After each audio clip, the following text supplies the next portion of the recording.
Il était souvent dit qu'on ne balaie pas la nuit, une règle ancestrale transmise de génération en génération dans le petit village de Ntabwa.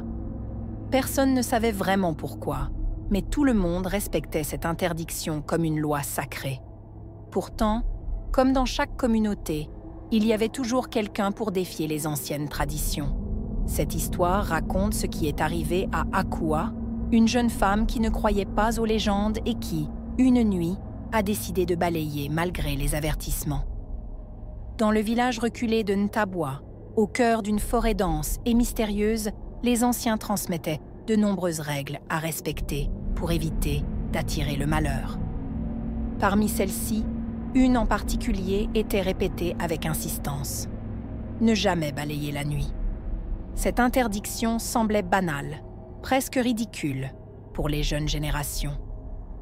Mais pour les anciens, elle représentait un avertissement sacré, ancré dans l'histoire du village. L'origine de cette interdiction se perdait dans les méandres du temps. Certains racontaient qu'elle était liée à des esprits anciens qui se manifestaient dans la nuit pour punir les imprudents. D'autres y voyaient une simple superstition visant à protéger les gens contre la perte d'objets dans l'obscurité. Peu importait la raison, personne ne semblait prêt à défier cette règle. Personne, sauf Akua. Akua était une femme dans la force de l'âge, connue pour sa beauté et son intelligence, mais aussi pour son arrogance. Elle avait grandi sans ses parents, élevée par sa grand-mère, une femme pieuse et superstitieuse qui avait tenté de lui inculquer les coutumes du village. Mais dès son jeune âge, Akua avait rejeté ses croyances. Elle se disait trop rationnelle pour se laisser guider par des règles qu'elle considérait comme absurdes. « Ce sont des histoires pour effrayer les enfants », aimait-elle dire à ses amis. « Nous sommes en ère moderne, pas autant des esprits et des contes. » C'est avec cet état d'esprit qu'elle défia un soir l'interdit de balayer la nuit. C'était une soirée calme. La lune pleine baignait le village d'une lumière pâle, et un vent léger faisait bruisser les feuilles des arbres. Akua était rentrée tard des champs, fatiguée mais satisfaite de sa journée de travail. Cependant, lorsqu'elle ouvrit la porte de sa cour, elle fut accueillie par un désordre qui la mit immédiatement en colère.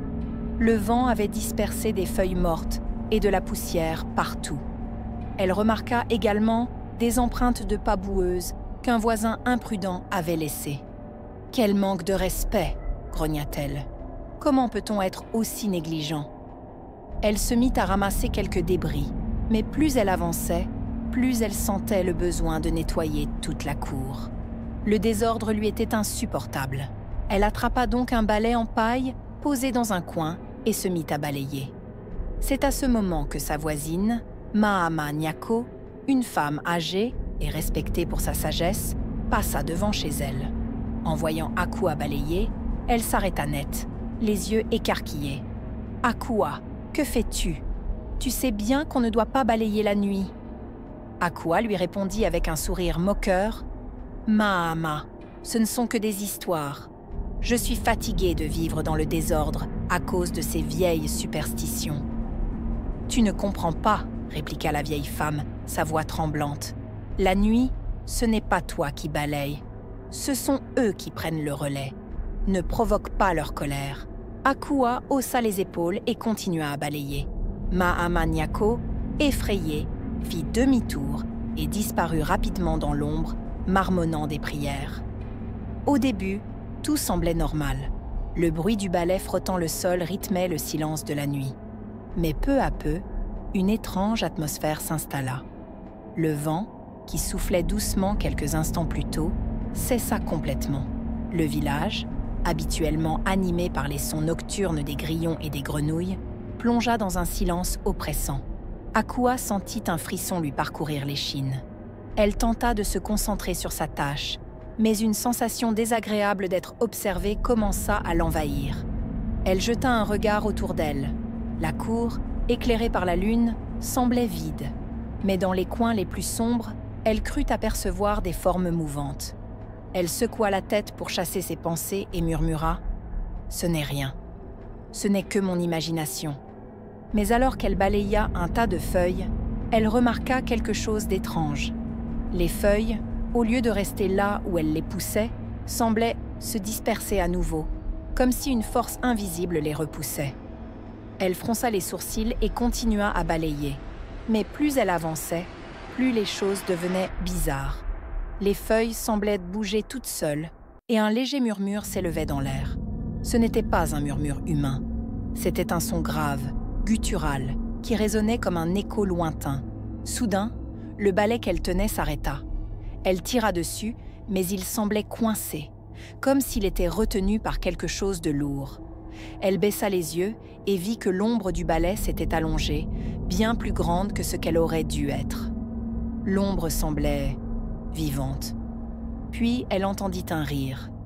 Pas un rire humain. C'était un son rauque et déformé, qui semblait provenir de partout et de nulle part à la fois. Elle lâcha le balai, reculant lentement. C'est alors qu'elle vit une silhouette émerger des ombres. Elle était grande, difforme, avec des membres qui semblaient trop longs pour son corps. Ses yeux, rouges comme des braises, brillaient dans l'obscurité.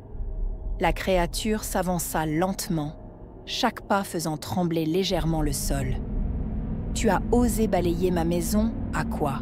dit-elle d'une voix grave et caverneuse. « Maintenant, je vais balayer la tienne. » Aqua restait paralysée face à la silhouette monstrueuse. Son esprit rationnel cherchait une explication logique à ce qu'elle voyait. Mais rien ne semblait pouvoir justifier l'apparition de cette créature. Ses jambes tremblaient, et chaque fibre de son corps lui criait de fuir. Mais elle était clouée sur place. « Qui êtes-vous » réussit-elle à balbutier, sa voix à peine audible. La créature ne répondit pas tout de suite.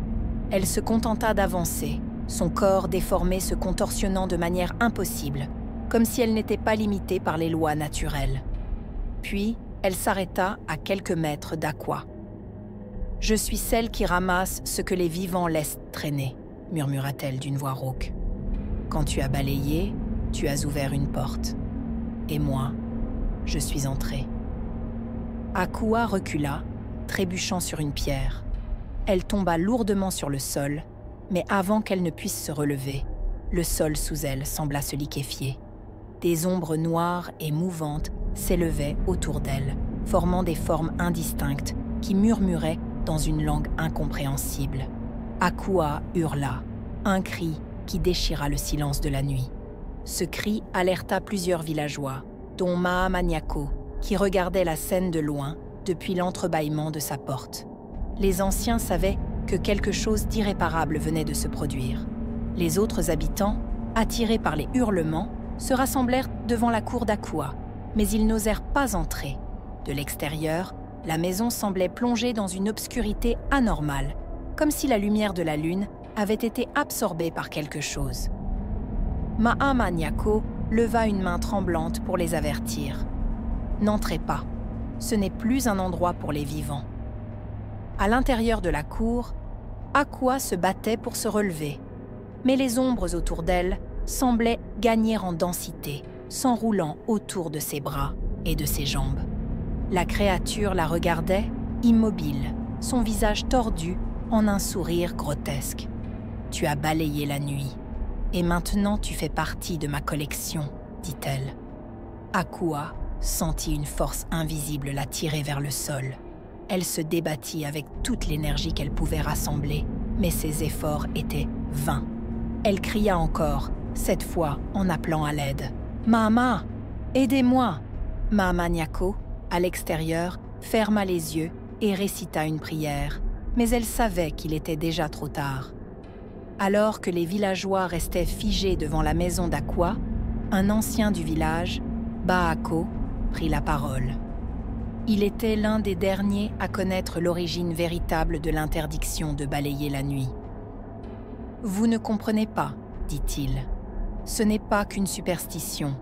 Balayer la nuit dérange les esprits qui errent dans l'obscurité. Ils ne vivent ni dans le monde des vivants, ni dans celui des morts.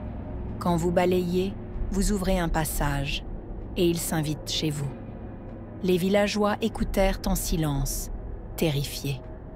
Bahako poursuivit. « Il y a longtemps, un homme du village a défié cette règle, tout comme Aqua.